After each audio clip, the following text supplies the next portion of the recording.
Hello, I welcome everybody who has joined us. My name is Olga Tamanova and Media Center Ukraine in Ukrinform, which is beginning its work. This is the 9th year of the war and 229th day since the beginning of the full-scale invasion of Russian aggressor to our land. I'd like to thank all of the representatives of media who are telling the truth to the world about this war. Today our team has prepared the following events. At 1:30 p.m. we'll get in touch with Yuri Speaker of the Air Forces Command of the Armed Forces of Ukraine. We'll be speaking about the Russian missile strikes on Ukraine.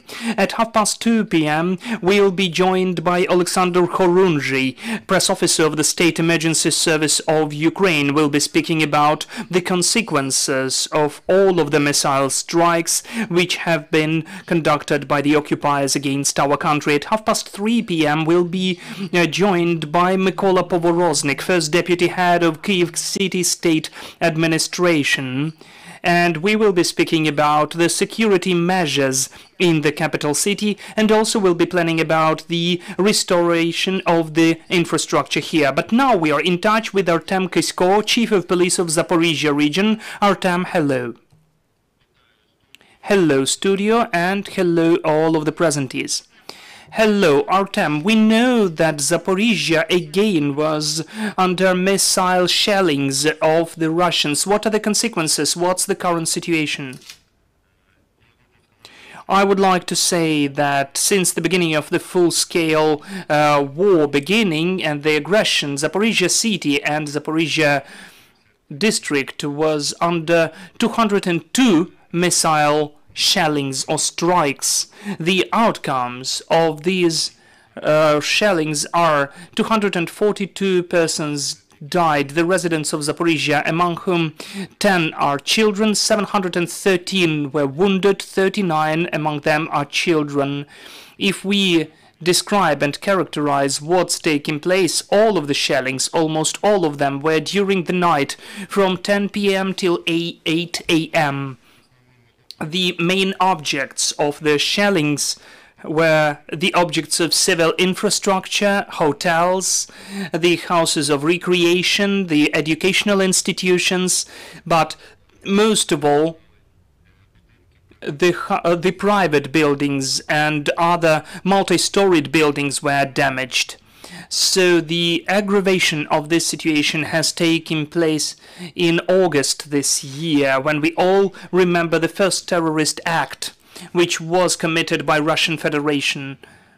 This was done on the 13th of September, when 3 missile strikes were conducted of S-300 missiles against the humanitarian column close to the main road. During this terrorist act, 30 people died, among whom 2 children, 89 people were wounded, among whom 1 child. But this was not the end. On the 6th of October, there were 9 missile strikes during the night against the multi-storied buildings in the center of the city. 20 people died, 14 were wounded, among whom 3 children. Unfortunately, 1 child died. So the next day, during the night, on the 7th of October, there were 5 missile strikes and then 2 strikes by Shahed drones. 1 civilian died, 6 were wounded. On the 8th of October, during the night, there was the strike by Iskander M against the central part of the city. 1 civilian died, 6 persons were injured, and several buildings were destroyed. In the night of the 9th of October, there were 10 missile strikes conducted both by S-300 and HA-22. 14 people, including 1 child, died. 78 were wounded, among whom 10 are children. And as of now, we are still taking away the rubble with the help of the employees of the State Emergency Service. So 17 people are considered to be missing.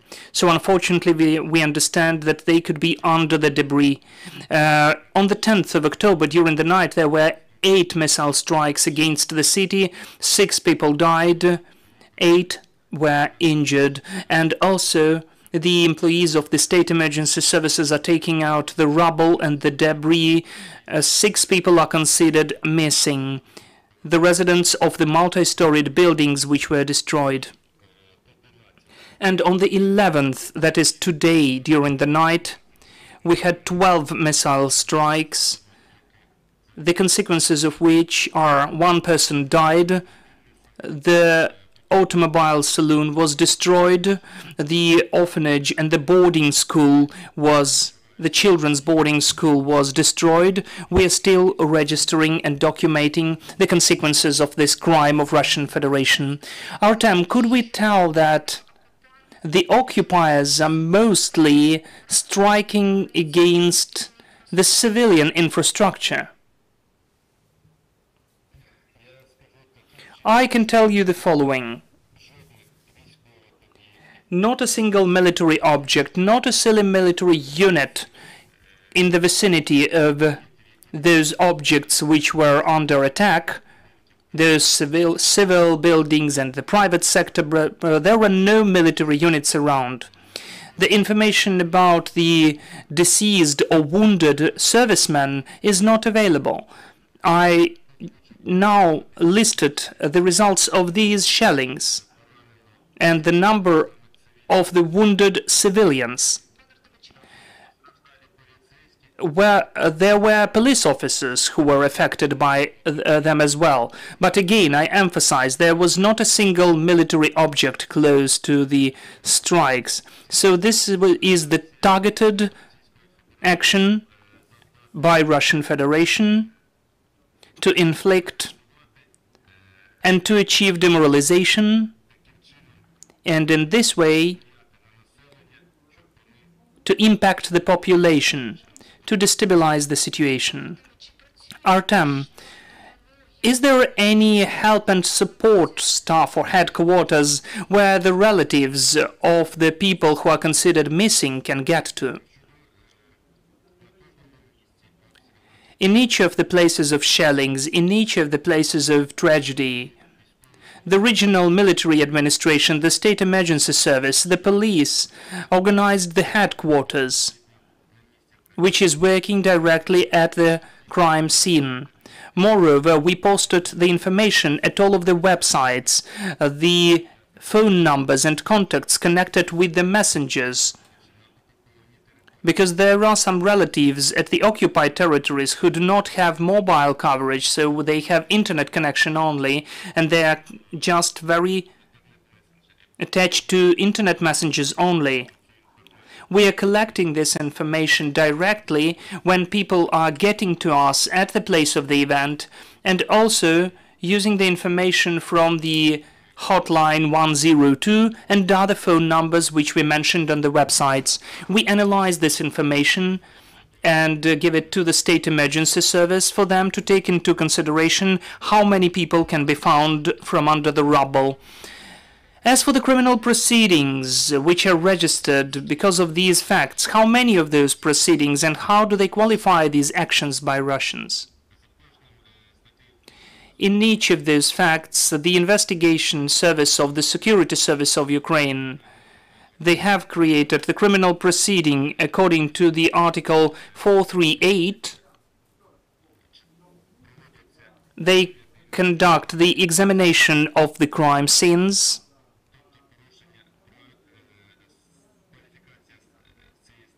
The qualification of this article is the violation of the rules of war. And as the territory inflicted is very vast, the investigators of the national police are also involved in the investigative operational actions. They examine the places, they take the fragments of the shells. We involve certain experts to find out where the fire was conducted from, what are the types of the missiles. All of that is documented thoroughly to be used in the international courts later. I thank you. We've got a question from the audience. Please, the mic. No, we don't have any questions. Artem, speaking about the work of police under these conditions, which challenges seem for you to be the most complicated? The police of Zaporizhzhia region is ready and to provide services to our citizens in the most qualified manner and to provide the work under these conditions. First of all, this is the primary medical help and evacuation of the wounded citizens, together with the state emergency service, together with the medics, as sometimes first, after the ruinations, there are lots of people affected, and their life depends on the high quality and rapid treatment and help.